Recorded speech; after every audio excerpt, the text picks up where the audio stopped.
Welcome.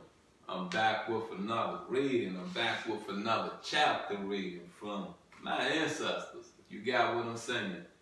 On Isis and Osiris. You get me? And I don't do a lot of highlighting the author, but the author is Plutarch.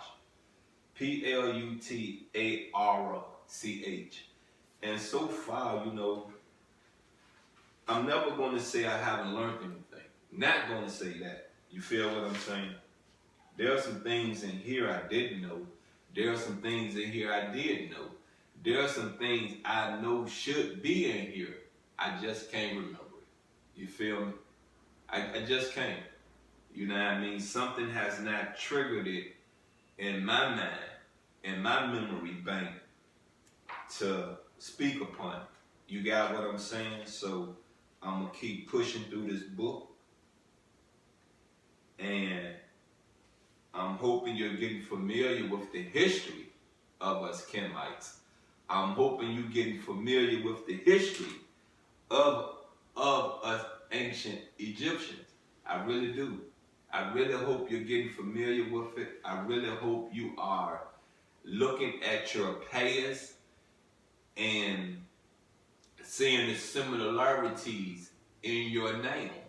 You feel me? In your name. Look, let's get into this reading. But before we start, please go to my YouTube channel, OFM Kemet Edition. You feel me?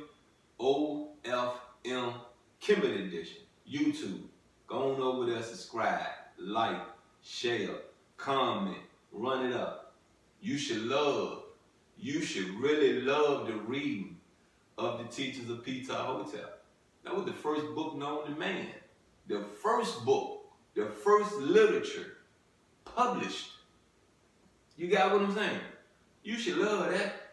It gives you an understanding of how our history was turned around, enslaved us.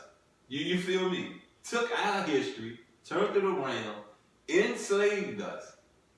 You feel me? I laugh about it because of this reason right here. We appoint people on a throne that is precious, that is powerful, and they're not ready. Their teachings, their ways are not ready to sit on that throne and dictate. You get me? Dictate. Look, I ain't wasting too much more time. I'm going to get in this reading. Let's get some education. Let's get some enlightenment. Let's get closer to our ancestors.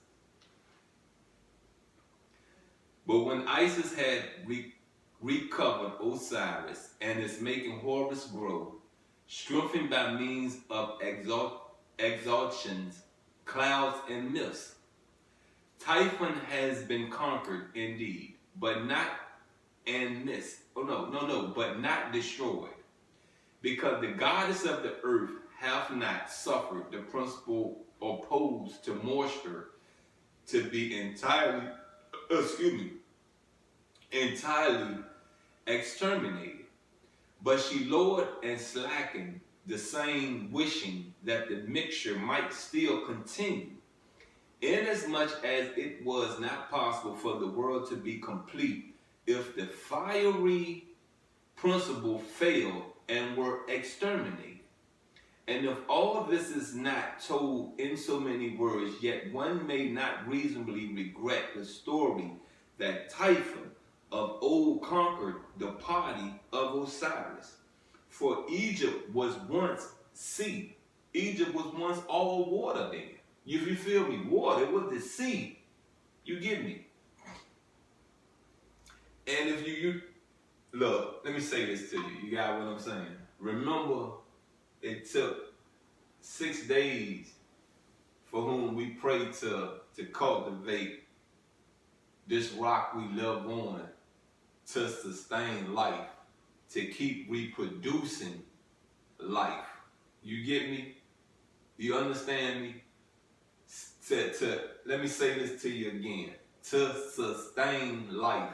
We need pure water to sustain life. You got what I'm saying? We need to be able to eat of purity to sustain life, right? I ain't saying nothing wrong. Come on, let's get back into this. For which cause many places in the mines and in the mountains are found to contain shells to the present day. And all springs and wells whereof there are many, have their water brackish and bitter, as though being a stale remnant of the former sea which had collected there. But in time Osiris got the better of Typhon, that is a good season of rains, having come on the Nile, drove off the sea, and brought to light the flat ground, and filled up the same with its alluvial deposits, a thing that has forward the testimony of our senses. For we see even now that through the river perpetually bringing down fresh mud and adding on the land, the deep water gradually recedes, and the sea runs back in consequences of the bottom rising up through the alluvial deposit. And I don't want to say it's Pharaoh, but it says, and the Pharo, which probably is Pharaohs, which Homer knew as distant a day sail from Egypt, is now a part thereof, not that the island itself has grown larger or come nearer, but because the sea has retreated through the rivers, forming and making the mainland to grow. This, however, is of the same kind with the theological theories of the Stoics, for they too say that the generative and nutritive spirit is Bacchus, the impulsive and separative Hercules, the receptive Ammon, Ceres, and Prospering, that which pervades the earth and her fruits, and Neptune, that pervading the sea. Neptune, you know, from what I understand, is a god of the sea. You got what I'm saying? So, from what we have read, and for the names we have uncovered, you know, that's in this book, that is I'm reading. Instead of saying uncovered, I'm reading. You know, they're presented as gods. You know what I mean? And if you really understand what a God is, if you really understand we are made in the image of God, if you really understand the capabilities you have, stand on it. Stand on what your ancestors taught you. You feel me? I don't care how much you can rewrite something. You still have to leave some fruit in there. You still have to leave some truth in there, because it backs other things that been put in place in this world. You feel me? You get me? Look, I'm going to say this to you again, you know what I mean? I've been reading this book just as long as I've been reading Genesis. You got what I'm saying? And I say this to you, and I keep telling it to you, you know what I mean? There's not a lot that triggered what I know about Osiris, what I know about Isis. And I'm hoping before this book ends that it opens up to me like the teachings of Peter Hotel opened up to me. I had a ball with Peter, you know, the teachings of Peter Hotel. I had a ball with it. You got what I'm saying? I love reading that book, you know, but you know, I say it to you again if you're just catching up to this reading of on Isis and Osiris. You know, this woman, you know, made it possible to deliver babies successfully. You know what I mean? Our babies come out the womb, you know, physically capable of being able to talk, walk, crawl, eat, you know, listen. You got what I'm saying? Comprehend. You understand what I'm saying? Able. What we do to our babies is disable them. You get what I'm saying? Is disable them. we sometimes put too much nourishment in them where they're dependent on us throughout their whole life. And that ain't how life, that's not how a person's life should go. You got what I'm saying? You're able to breathe, you're able to walk, you're able to talk, you're able to function. I don't care if you're just able to function just a little bit. You still have to be able to think and fend for yourself. You still have to.